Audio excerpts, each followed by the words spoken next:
newsletter this week. Doug, you've got a wonderful newsletter, and the feature story is about my good friend and Chairman Commissioner James Guggenauer. How did that come about? Yeah. Well, apparently, and wanted to put him in that Arizona Wildlife Views magazine. Kind of cool. Yeah, great magazine. I don't know. I don't know how many of those they print out. I don't know the spread on that. But they did a great article on James, and as you know, we like this guy. He's been a great contributor to the show. And yeah, he has for a long time. He's a good sportsman, and we pushed real hard to get him seated as a commissioner, and he kind of took the lead on a lot of controversial issues, along with Kurt Davis, and what a wonderful job he's done. Yeah. Well, moving on, Don,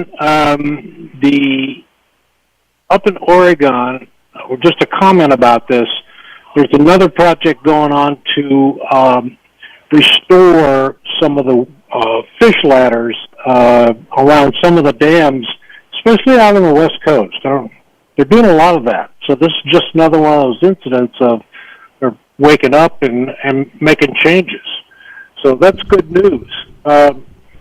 Arkansas, Godfrey. 107 alligators during the 2022 season. Now, if you're looking at this picture, I just couldn't believe that baby's got to be, 12, 15 feet, somewhere in there? Well, I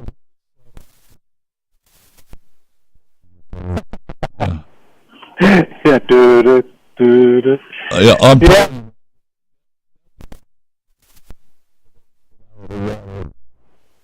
East of the Mississippi, right there. Yeah, there you go, buddy. There you go.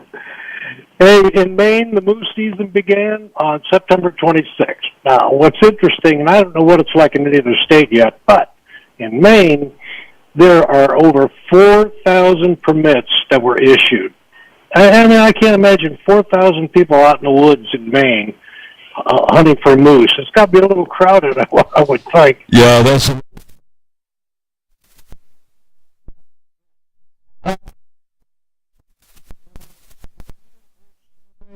Results and wolf management plan has been updated, but the indication now is that it points towards a healthy, secure wolf population.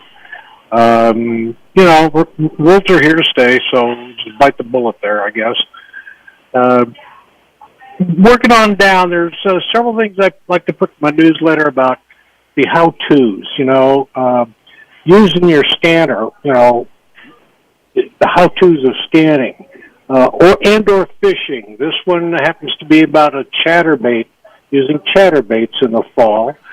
If we scroll down, I'm now looking at a Tennessee record blue catfish. Good. 108 Great, that's a big catfish.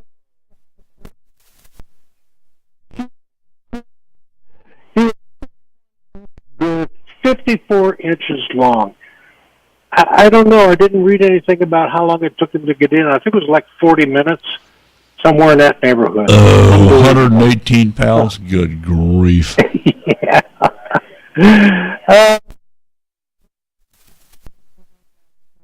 Bass tournament on the Detroit River. There were, this is pretty much smallmouth fishing. So the winner had 10 bass weighing 46 pounds. Now, that's almost 5 pounds per fish. Wow, that's good. Yeah, that's quite the catch. Really good. Yeah, a little bit farther, and one of the things I think is kind of important. Now, this actually, I think this came out of Montana or Wyoming. I forget. But it applies to everyone across the country. When you're out hunting, you see something that doesn't look right. You smell something that doesn't look right. You need to report this stuff to the Game and Fish Department so they can investigate. Now, that's just the way it is out there. I'm sure that's what you do, when you're out hunting. So, well, we do,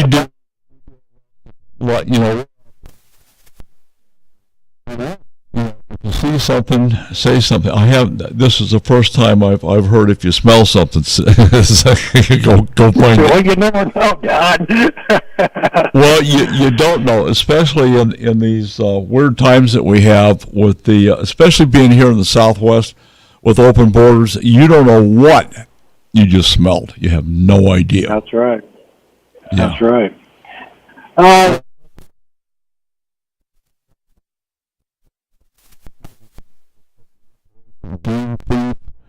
In your phone, in the emergency category, and get familiar with where it is. There are just too many things. There's poachers. There's illegal activity. I mean, even things as simple, Doug, as littering. Littering is in the wilderness is a pet peeve that I have, and Game and Fish will cite. And it's a very uncomfortable, expensive ordeal. If you get a ticket for littering in the woods, bam, boom, shakalaka. Yeah, and you and I have seen that kind of littering down there. It's incredible. It's amazing. Yeah. Moving on, Garmin has put out a device I thought was kind of cool. And I really don't know if anybody else makes something like this. This happens to be a satellite communicator when you're outside your cellular coverage. So you have a way to get back. You can call if you're in trouble, you need help or whatever, emergency type stuff.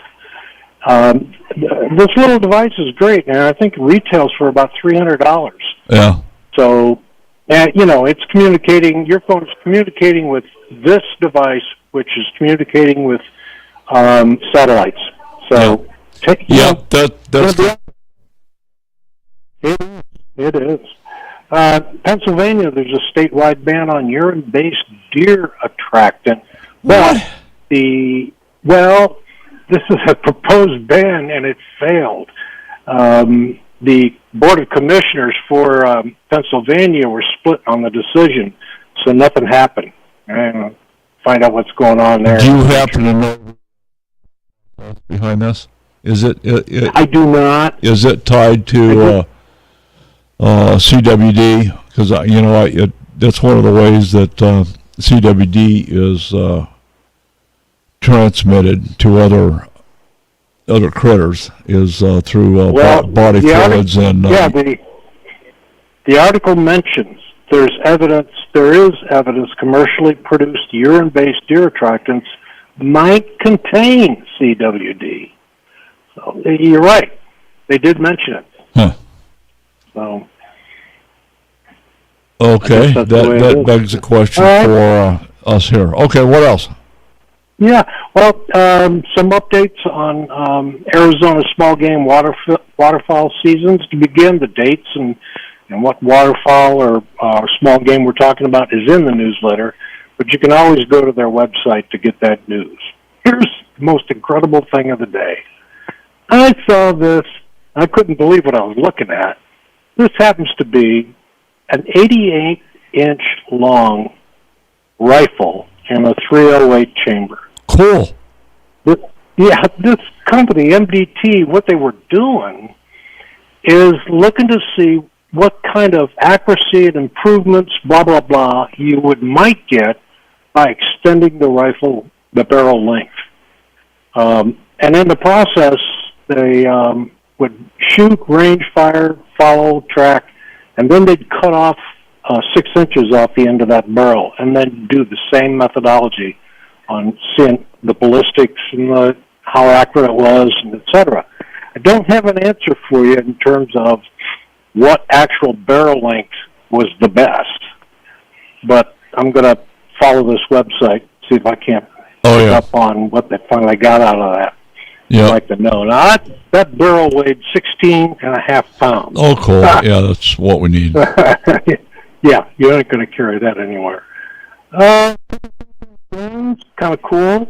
Another thing I saw in the way of products is something called a meprolite or meprolite company solves a problem for pistols that can't get optics or cannot handle a red dot optic or any kind of optic. This device supposedly will clip to any pistol. or you can get the correct mount for any pistol.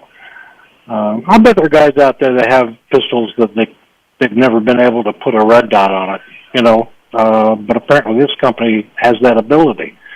So it's MEPROLIGHT. Meprolite. Now, That's what it is. Yeah, Meprolite, yeah.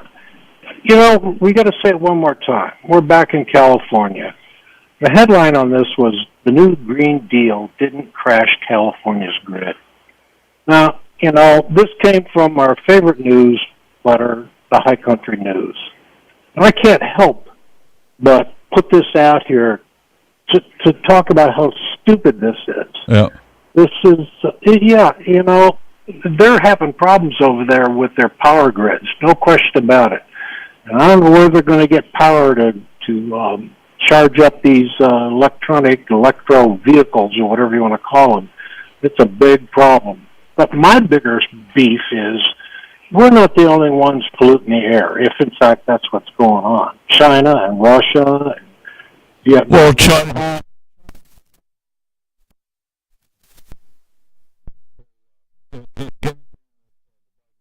has to say about anything is just a certain amount of BS, and this whole Right. Green Deal is probably the biggest rouge. Well, Oh, yeah. what they're doing now, they're politicizing Hurricane Ian and blaming it on climate change. Well, no. Climate change doesn't have anything to do with Ian. You go back decades ago, we've had more hurricanes, we've had bigger hurricanes, we've had more hurricanes. This isn't it. They want to blame climate change, Trump, DeSantis, and everybody else instead of getting their heads out of wherever they're sitting on. So, anyway, don't get me started. I agree with you, Don. Yeah, right. Oh, gosh. Couple articles. I kind of keep tabs on some of the legislation type stuff that goes on in California again. There's a big battle going on whether you can buy more than one weapon in 30 days. That's being fought, and in New York. There's a concealed carry permit process. What you have to go through in order to have a concealed weapons permit. Some of this just, I don't know. I don't get this. But that's about it, Don. Okay, well, good job, guys. If you don't get the newsletter, sign up. There's a good job. Sometimes around the world. And we look forward to seeing what you can come up with next week. I'm Don McDowell from huntingfishing.com with Doug at the Dairy Queen in St. George, Utah.